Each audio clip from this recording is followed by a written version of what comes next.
من خلال هذه الاتفاقية اللي توقعت أمام السيد رئيس الحكومة غادي يتم تمويل واحد البرنامج ديال أولا تأهيل واحد العدد ديال لي ستاد لتهيئ لا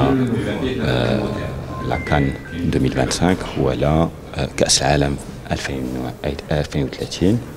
وبما فيهم المركب الرياضي اللي غادي يكون جديد ديال بن سليمان. هناك تعليمات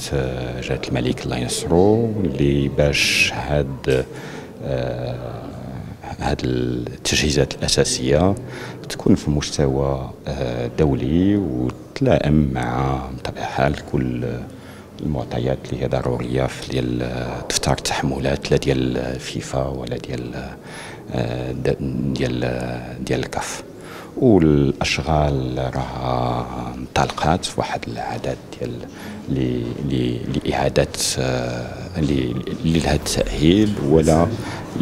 ايضا فيما يخص ستاد ديال بن سليمان باش يكون